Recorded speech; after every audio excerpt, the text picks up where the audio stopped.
welcome to the biggest Facebook group of Indians in Sydney. I'm your friend and host, Priyanka Kapoor. Today, we have Mina Skandari. Mina Skandari is a compassionate advocate for unity in diversity, dedicated to making a positive impact on her community. As the founder of the Skandari Foundation, she has actively participated in outreach programs, providing essential hampers and food packages to homeless individuals, disability pensioners, and those facing challenging circumstances. Mina's humanitarian efforts exemplify her commitment to uplifting and supporting others during tough times. Beyond her philanthropic endeavors, Mina is also an accomplished author. Her book, You Are Amazing and Unique in the Way You Are, is a testament to her passion for mental health, self-love, and embracing differences. Through her inspiring words and positive affirmations, she seeks to empower individuals to overcome adversity and discover her inner strength. Mina's life journey began as a refugee from Afghanistan, a testament to her resilience and determination, overcoming numerous obstacles. She has become an inspiring figure, spreading hope and encouragement to all who crosses her path. Welcome, Mina. Welcome to Indians in Sydney. Thank you so much, Priyanka. Thank you for having me. Okay, Mina. So could you share with us your incredible journey as a refugee from Afghanistan to where you are today? Of course, just looking back to where we first started, like when we first arrived to a new country, it was a very different experience. So we were actually refugees from Afghanistan. We migrated to Iran, and then we lived there for about 6-7 years. And from Iran, we became refugees in Australia. I was only 8 or 9 years old, so I was very young, still in primary school. And I remember how devastating it was to leave home, leave our family, our close like relatives, like aunties, uncles, whom I like dearly missed when I first arrived. And I could not speak English. Like I only knew a few words. Hello, how are you? That's all I knew. And for me, it was really, really hard. I've got other siblings as well. So for us, it was very difficult to adapt to a new environment, to a new country. But within a few years, within a couple of years, we felt like Australia was always our home, the most peaceful country, the most welcoming country. But of course, there was also another side to it as well, where I was getting bullied for not knowing how to speak English, for the way I looked probably, being different, being from a minority background. I did experience a bit of bullying in school. But when I learned English, I started to make friends. I was able to communicate and slowly find my passion, which was in helping others. Because we struggled a lot when we were in Afghanistan and in Iran. My parents both worked. I remember we used to help them work at the same time. They used to like sew or do other small jobs that would only pay the rent and some groceries. So there was not enough left for them to spoil us with toys or anything outside that. So we were a little bit unfortunate, but even then I have such good memories from Iran. It was beautiful. So 20 years later, 20 years, nearly 20 years later, here we are. We have our own foundation. We're helping give back to the community and do great things. It's amazing to see my journey. Yeah, it's incredible.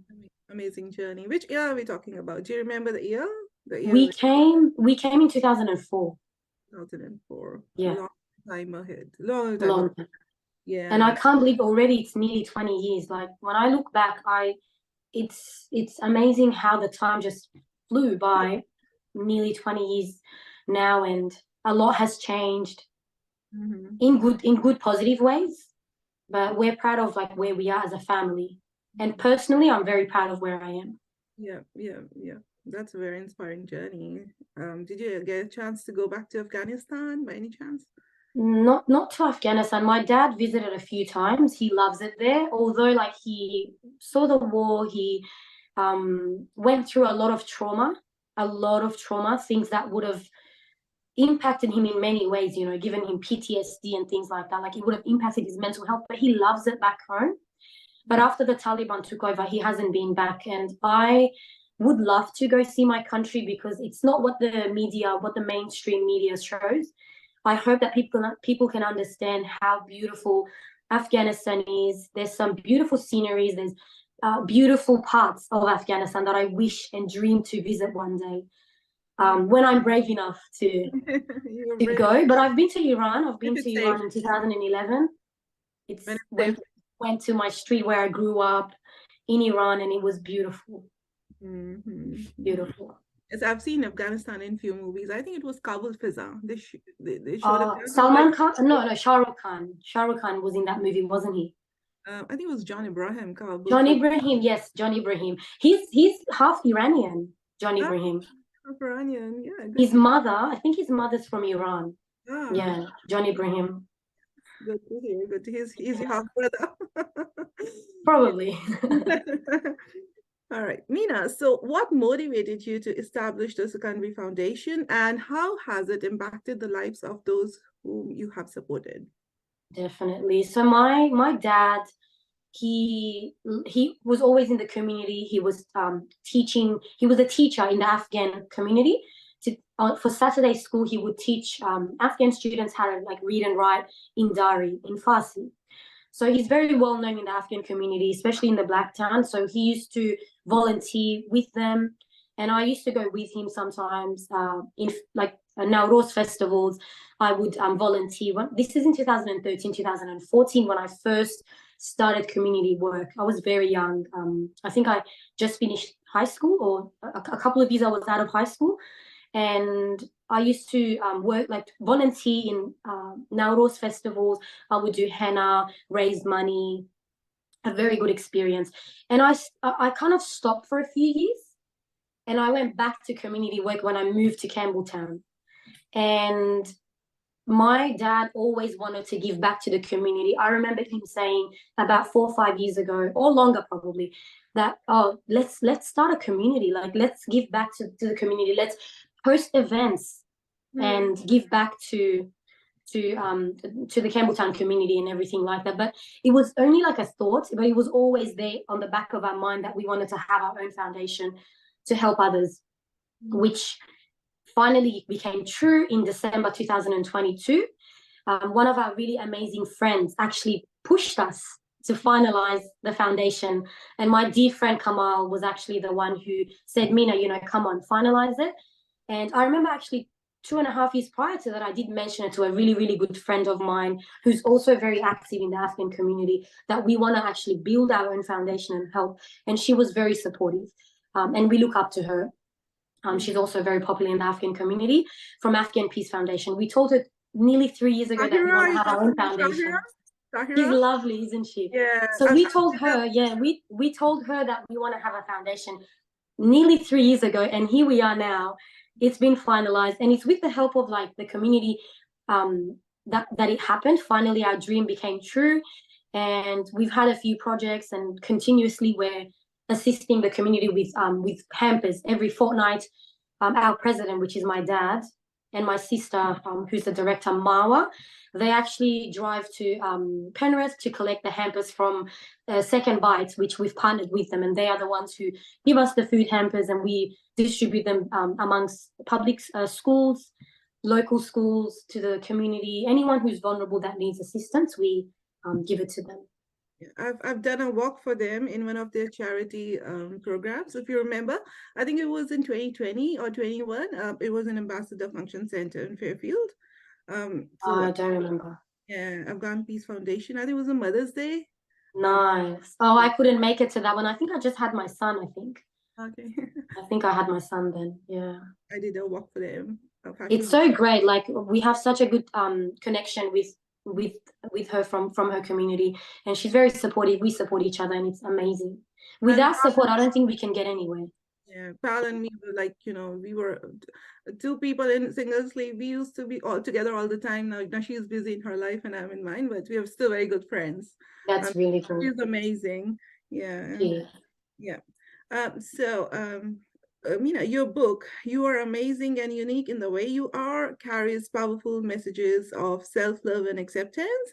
What inspired you to write it, and how do you hope it will resonate with readers? Definitely. Like I mentioned, when I first arrived in Australia, I had I had trouble accepting myself for where I come from. And I always thought that to be able to get along with others, you have to fit in. But I never thought of the word belong, because to belong, you need to be exactly who you are, present yourself the way you are, stay unique to yourself, and then the right people will follow. But I had trouble understanding that as a 9-year-old. So fitting is not, it's actually nothing to, it's not a good word to want to fit in, because belonging is much better. And I wanted to make sure that when I became a mother, I wanted my children to learn to embrace themselves for the way they are, to be proud of where they come from, and to actually accept their differences, because it's something to celebrate about. Fitting in, I think it's very plain. Why want to fit in when you can just be yourself and rock up as exactly who you are? So I wanted to put that in a book for my daughter, which she inspired me to write the book when she was 1. So I wrote it in 2021 for her. Now that she's 3.5, I read it to her, and I always tell her it's okay to be different. You are amazing, just the way you are, just how God has created you. So be proud of that, and don't try to fit in. Just embrace it. And I hope that I wanted it to help other children as well, to be able to celebrate the differences. Hopefully the book helps, because positive affirmations, I think it's inspiring to start the day with something amazing.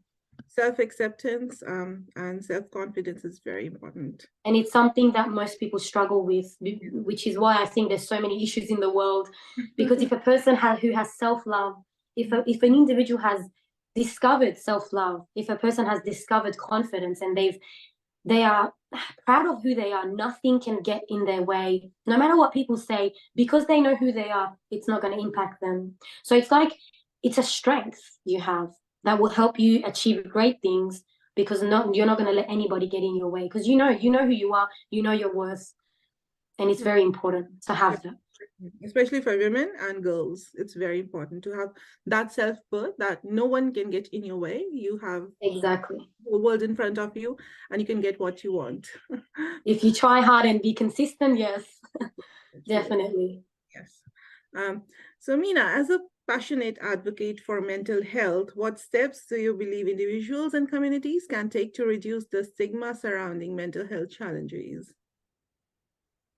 Personally, from my culture, and I think maybe even in your culture, Priyanka, I don't think mental health is discussed much. It's not taken serious.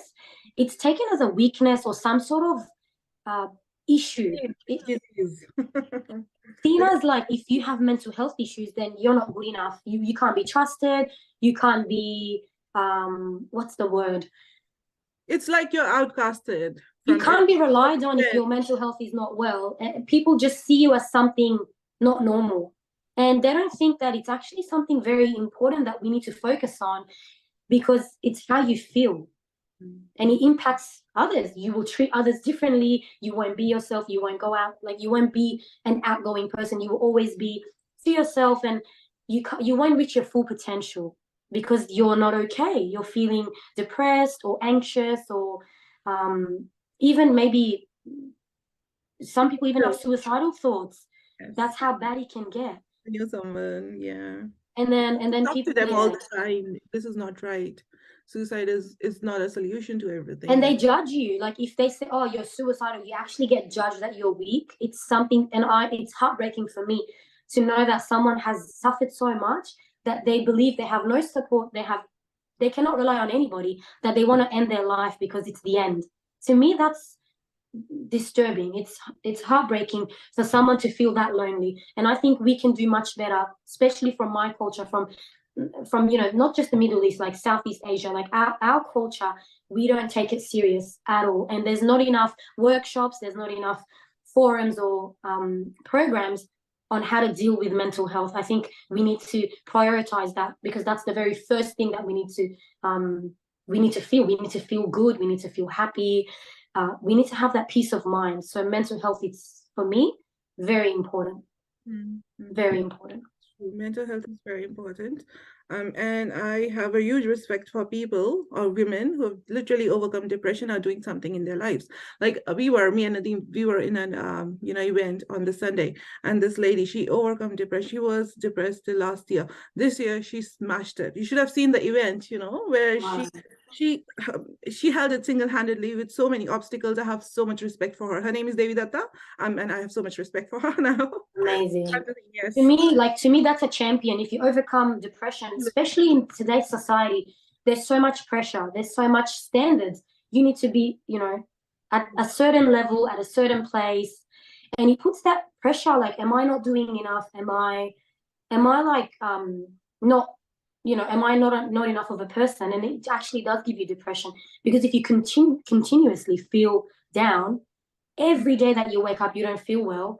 And I think especially after COVID, it impacted many people, especially the younger generation, people who were experiencing domestic violence, especially, like they would have to like stay home more, be in that toxic environment, and it impacts you.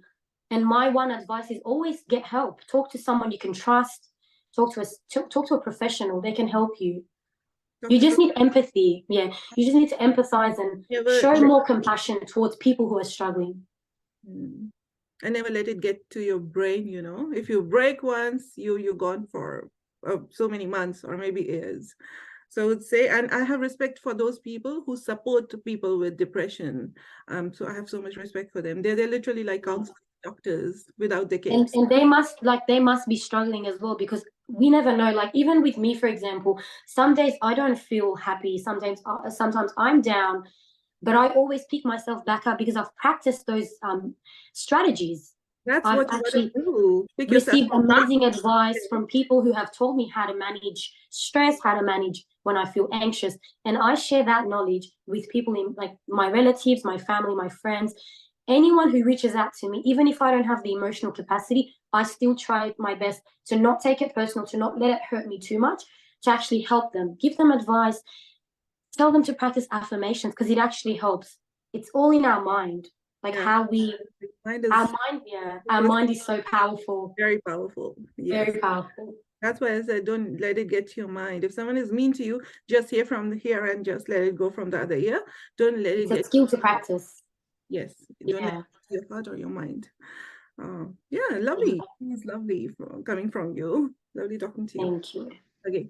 So Mina, how has your background and experiences shaped your perspective on creating unity and diversity within our community? Coming from a minority background, like I said, we normally help people who also feel like they don't have enough support, refugees, like I said, and we've helped, like we love diversity. We help anyone who reaches out to us. But coming from a minority background, going through struggle ourselves, knowing what hardship is, going through trauma from the war, from even poverty, like being from a middle class, it gives us a better understanding. Like we've built so much empathy because of our own personal struggle, our personal journey, and it's helped us give back to the community because we understand that everyone's struggling, and we do our best to help them. Even though it's something small, but it is making a difference. Mm. Yeah, making a difference. Even a small difference is very, The very. smallest act, I think, has a huge impact on one person's life. Even if you help one person in the community, I think you've helped you might have even inspired people, and they may want to like help others as well and give a hand. That's true. That's true. Yeah, lovely. So Mina, in your opinion, what role does compassion play in fostering a more inclusive society? Sorry, what was that? Um, in your opinion, what role does compassion play in fostering a more inclusive society? um Or we can say, can you share some memorable moments or experiences from your outreach programs that have had a profound impact on you? I think like receiving good feedback from like the elderly, which I have a passion for, like helping our elders, because in our culture we always get told like help the elderly, they're vulnerable. When you receive good feedback that, oh, you're amazing what you do, keep it up, like you've had a positive impact in our life, like especially like nowadays because of the inflation and everything, a lot of people are struggling. A lot of people are struggling with day-to-day costs, even affording daily essentials. It's hard. I think it's inspiring when you hear the good feedback from the community. It just makes you feel, it makes you understand that like what you're doing is helping them, and it's satisfying, and you want to just continue. I know the cost of living is going high day by day, and everyone has to pitch in, do something about it. Yeah. And I think we have to just help anybody. I think there's no discrimination. Like anyone who reaches out from any background doesn't really matter. We're all human. That's how I see it. And we love to help people feel included, and we celebrate diversity, and we help everyone in the community, no matter where you're from. Yeah, sounds good. Very interesting. So Mina, what advice would you give to those who want to make a positive difference in their communities but may not know where to start from? Sometimes it can be a bit overwhelming, or even maybe daunting to think, what can I do as an individual? Because a lot of the times we underestimate ourselves. Oh, I'm just one person. What can I do? Everyone's doing things, and I don't think I can make a difference.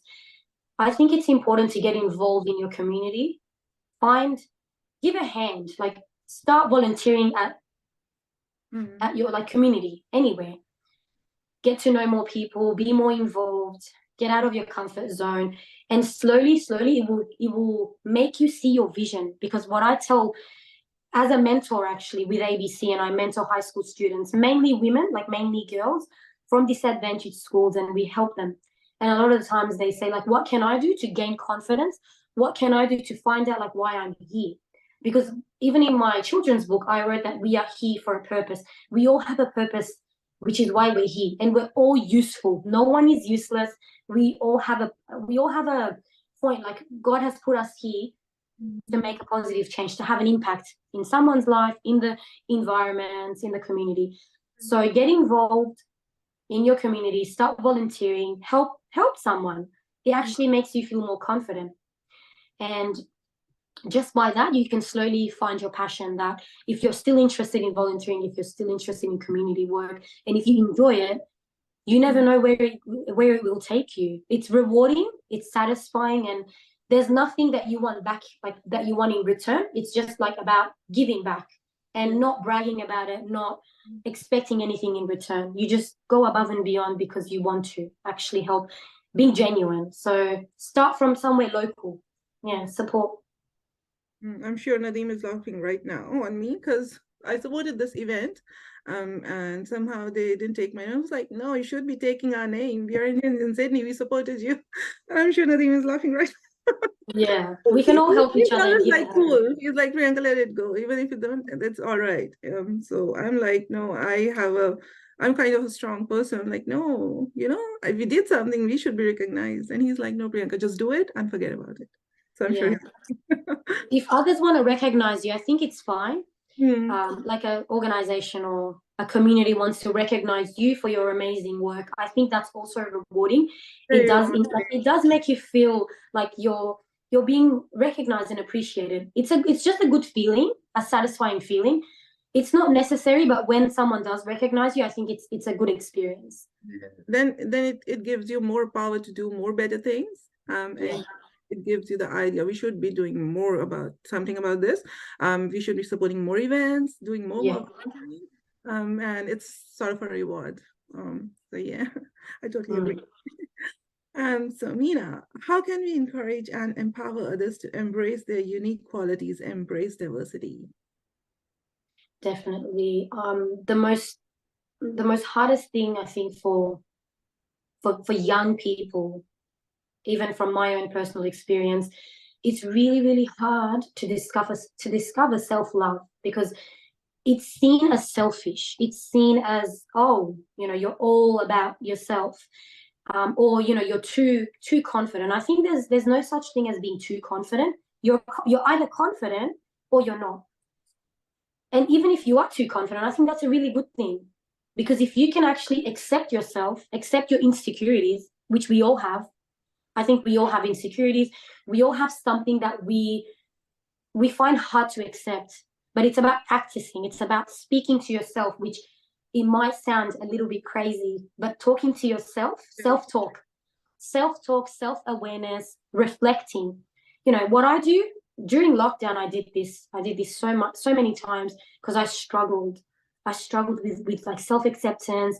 Oh, you know, so, because society has a standard of like what beauty is, what is accepted, what's not accepted, what you should be doing, where you should be at. And that actually puts a very big it's a big weight on the shoulders. You feel it's a burden. You feel very pressured. So I think to be able to have self-talk, sit down and reflect, and come to an acceptance with your insecurities, no one can use it against you. For example, if you're not proud of one part of your like features, if you've accepted it and someone else makes fun of it, you can just say, well, so what? Yeah. Beauty comes in different shapes and sizes, you know. No one can actually bully you or put you down when you've accepted something yourself. So it's all about practice. It's all about practicing to become more resilient.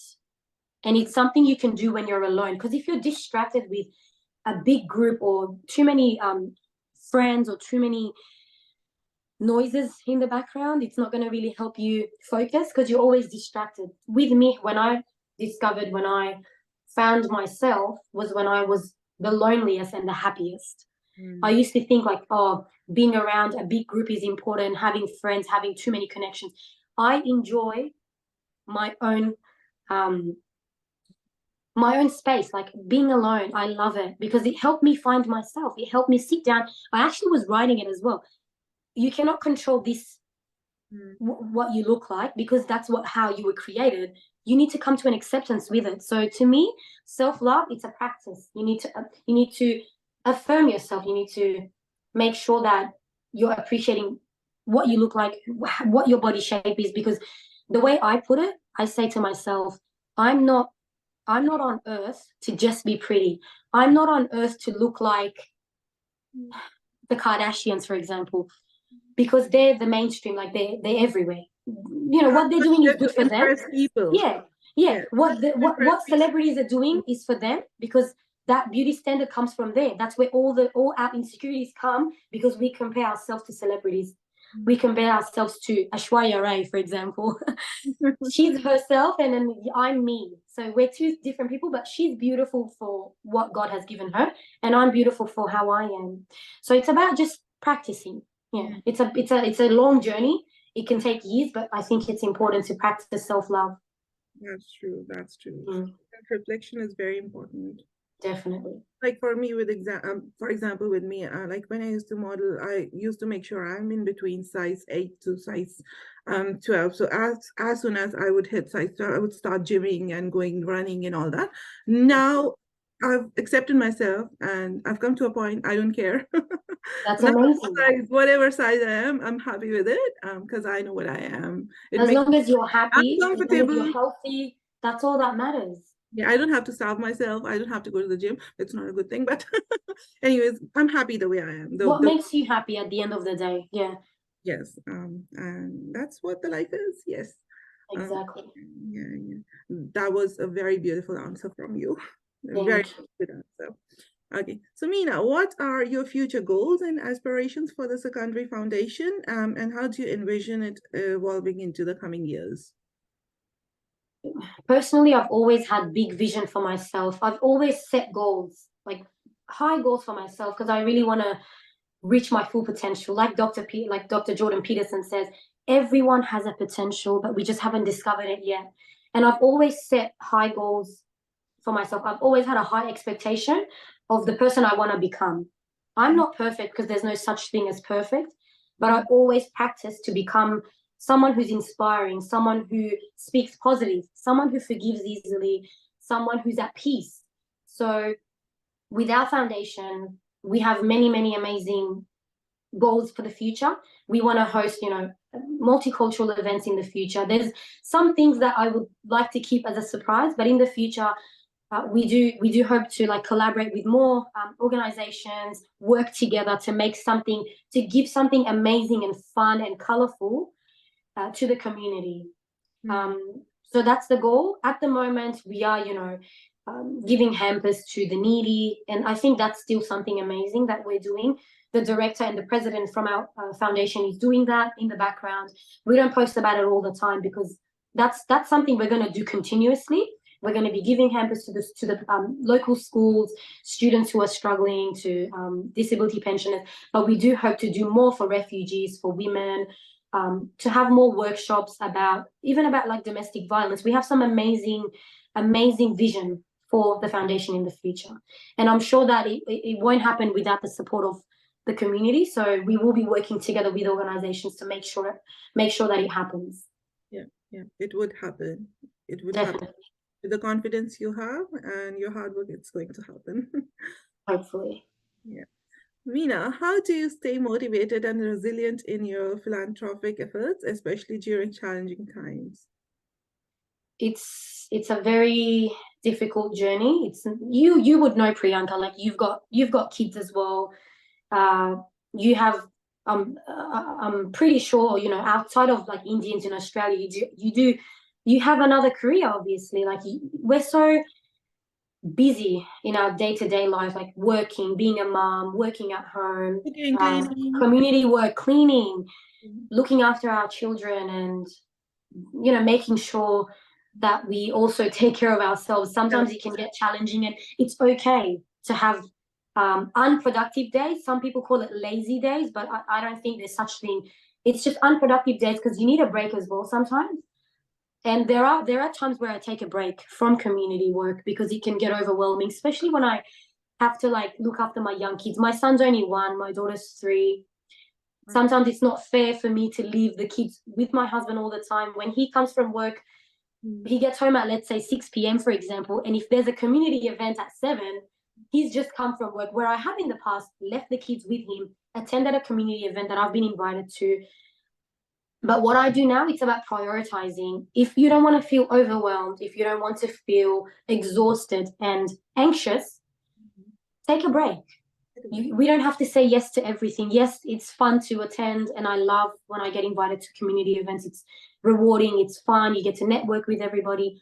But I think we should prioritize our family first, ourselves first, our family, and then do what will benefit us and go to events that are very important to us. So it's about prioritizing, having good time management, and then I think that's what helps you not feel overwhelmed, and that helps you stay motivated as well. That's what's helped me. And to organize everything, to be organized. That's a very important thing. Yeah, you're just like me. It's like family comes first. If my son is well dressed, he's been taken care of, house is in order, then only I'm going to events. It's not every day because I get invited a lot. But it's okay to just let them go. I'm not here to please people. I'm here to please myself. I'm yourself, here to take care of my family. They depend on me, and they trust me that, if I'm not there for them, who's going to come? The people from events come and feed my son or won't take care of the house. So it's like your mental health is also very important. So you have to care. Exactly. And I was going to say, like, there is a saying, you know how they say you need to fill up your own cup first to be able to give to others. If your cup is empty, how can you give to others? There's nothing there to give. So put yourself first. That's, again, society thinks that's selfish, but it's not. I think it's very important to prioritize yourself, because then you can be the best version. You can be the peaceful mother, the peaceful wife. Yeah, that's which true. Is amazing. You can't pour from an empty vessel. Exactly. That's the exact words. Yes. Beautiful. So Mina, how can individuals in our community and our group, Indians in Sydney, actively support your foundation and contribute to its mission? Our group. It's just about I think the way we can support each other when we know about an organization, especially if it's a community-based and they're doing great things, I think it's important to acknowledge them. So what I mean by that is follow their page, give them a like if you want. There's no pressure, but I think that way we can support, spread the word. Talk if you know that's a foundation or a community is doing great things. And I always mention when I know someone who's doing amazing things, I always mention their community, like, oh, there's also this community you can reach out to. Maybe they'll be happy to take help. So it's just about support, and attending. If we have events in the future, we hope to invite everybody. And the way you can support or others can support the Indians in Sydney, they can just, follow our page, like it, learn more about it, get involved when we have events in the future. Workshops, or just reach out to us how they can make a difference and help us with our projects in the future. Likewise, we are going to follow your page. Exactly, and we do the same. You do the same for us. And thank you so much, Mina. Thank you so much for coming here today and talking to Indians in Sydney. That was a very informative session.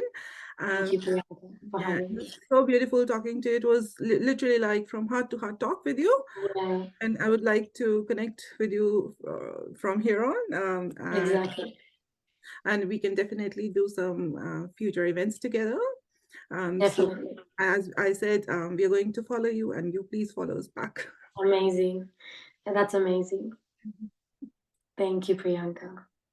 Thank you so much, everyone who joined us here today. That was Mina Skandari, the founder of Skandari Foundation. It was a very informative session.